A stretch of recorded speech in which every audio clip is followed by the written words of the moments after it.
Patty was doing, and what Les was doing. We kind of came up with this 11 things kind of a document.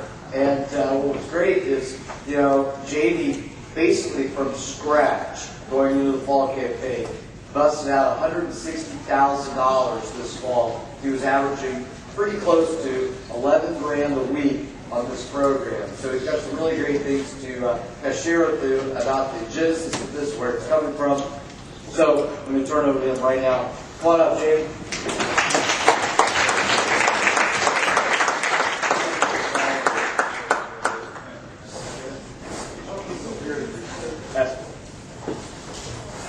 You guys hear me? Because I was going to talk about 5 or 10 minutes and then bring Wood right back up. But you wanted me to talk to you guys about kind of my experience the last fall. Because as I said earlier, when I first opened my office this last summer, I wasn't very trained or ready to open an office. I didn't have a lot of time to prepare for college students in school, and I didn't actually have an office in my territory. I had to drive about 2 to 2.5 hours to the carpenter's office to actually get some training. So I went to Dallas a couple times and went to the Dallas office, the Garland office, to learn a few things. And naturally, the things that I spent my time on, since I had a few days to learn it before I opened my office, were the things that I thought were really important to run a business. I learned like the interviews, learned how to run training. Well, I tried to learn how to run training. I didn't actually learn that until about a month after having an office. But I tried to learn the basics of everything, and I watched the PR program as well. Basically, I found that if I could try and focus on those 3 things, I could be pretty profitable. By the way, I was profitable this last summer. I didn't hit my goal, but I still made money. As the summer kind of wound down, I started reflecting what I did as a district manager and what I wanted to change. I saw I had a long way to go. I didn't want things to continue the way they were. I wanted to get better. And so I was excited when CFC rolled around at the end of the summer because I knew that I was going to learn a lot of stuff from the top managers. And I knew I was going to have a lot more time in the fall to actually devote to becoming the best manager that I could be. At CFC, I learned several things that's really helped me out. A few of them changed basically the whole way I ran my business and kind of looked at being a manager. One of the talks that I heard at CFC was from Earl Kelly. He gave a talk concerning the whys behind the hows. And a lot of you guys that just got promoted to Canada or to district manager branches, hopefully you're getting taught right now the whys behind the hows. And you don't have to wait until CFC to figure it all out. And whenever I found out, why we do things the way we do them, it made it a lot easier to actually do them.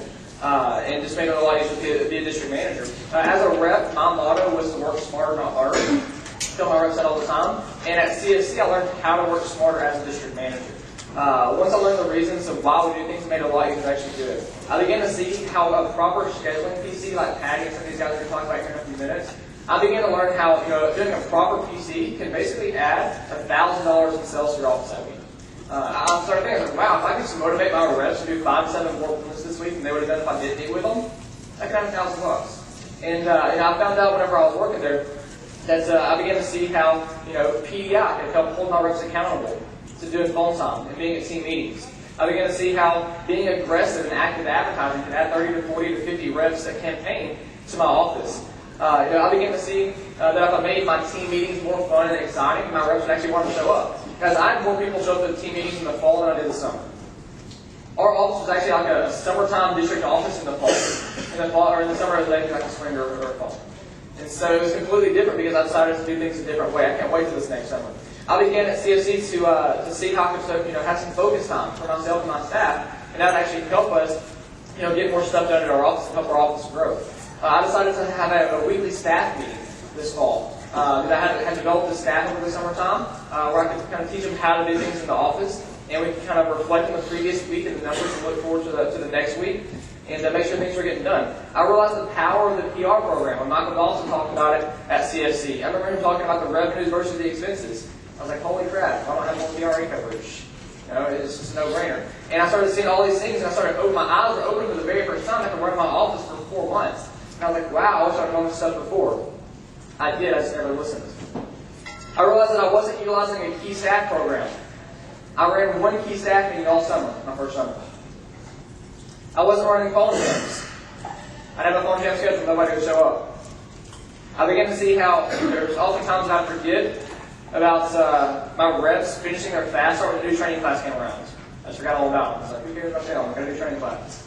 I wouldn't help them finish their fast start. I began to see how, I started to realize how just by practicing the discipline in all of the 11 areas that Boyd's going to talk about here in a minute, I just practice the discipline of these 11 things. Just for like 21 days, I could create a habit. Have you guys heard that before? You do something for 21 days, you create a habit? I was like, man, if I can do that for 21 days and just have the discipline to sit down and make sure I get done for 21 days, I can create a habit. And if I can create a habit, I can create an atmosphere. And once I get that atmosphere going for my team, I can create a lifestyle that I wanted. And I can only imagine my dreams. You see, at CSC, I made the decision to quit running a mediocre office where I would just state the standards as they're described in the training notes instead of reading them. And I would actually start running an organization that I was proud of. I decided that I would have a higher standard for my management staff and teach them the things that would truly help them whenever they open their office this summer. I decided that I wouldn't let them wait till their first CSC to learn the why behind my house. I wanted to teach them that while they were running my office. I decided that I wouldn't stand for mediocrity anymore, and I decided that I would have a plan from then on. I wouldn't just show up to work and be a recruiter, I would own my organization as a business owner. Some of you guys are sitting here today, hopefully you're going to take some good notes, but a lot of you guys might feel like I did at CSC.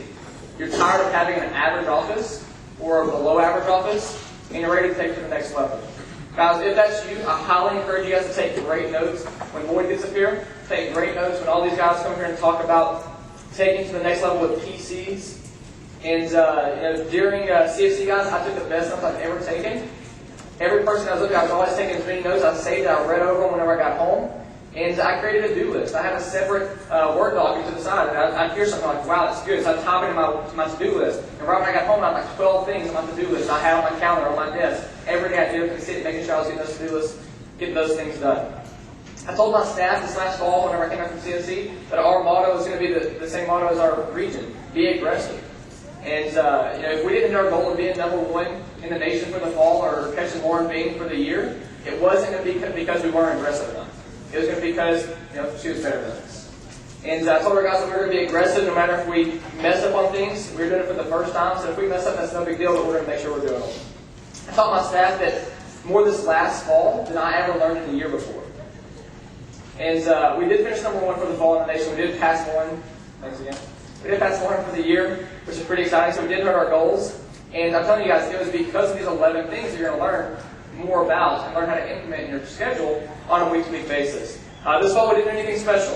We just followed the programs. People kept asking me, man, what are y'all doing that's so special? What are you doing taking that next level? And I was like, I'm just doing what they said to do. I'm doing PPI, I'm doing PCs, I'm doing key stat. I'm just doing what they tell you to do. I got on the programs, guys. I'm just telling you guys, if you want to do those 11 things that you're going to find out about today, you can basically shift 10 to 12 grand or more every week easily and be very consistent. So everybody go and give it up for the region manager of the Southwest region.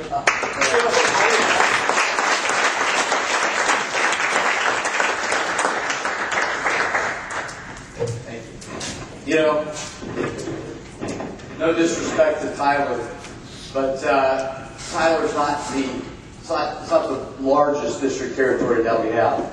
And I think listening to Jamie stand up there and say, look, shipping 10, 12 grand a week every week. I mean, he's beating, Dallas, Houston. He's beating big cities. He was beating large territories that were 10 times the size. And I guess I want to share that with you. Again, no disrespect to Tyler, because obviously it's plenty big to get any amount of business you want to get out of it. But I think that opens up the eyes to say, there's a program that works here. And I know that we talk about the 11 things, 11 things, 11 things, and you hear that thrown out there all the time. As a matter of fact, most people, I think, if I had to quiz them right now, probably couldn't even list out the 11 things. But, like, maybe you could. Maybe you could, maybe you could. I know we've been pressing with the DBMs quite a bit to be pressing it out to the divisions. Anyway, here's a copy again of the 11 things. And this, instead of being just a copy of it, I think you guys have seen this. I'm sure it's probably been passed out at a staff meeting or whatever. But this is, say one for me. This is the checklist. The 11 things checklist. You guys know what I'm talking about? Say about half the head's not. So anyway, but the purpose of this was to be able to take the 11 things, because like Jamie said, he goes, he wouldn't do anything new he hadn't heard before. He just started doing it. So what that says is, it's not an issue of learning what to do, it's an issue of figuring out how to implement it, right? Does that make sense?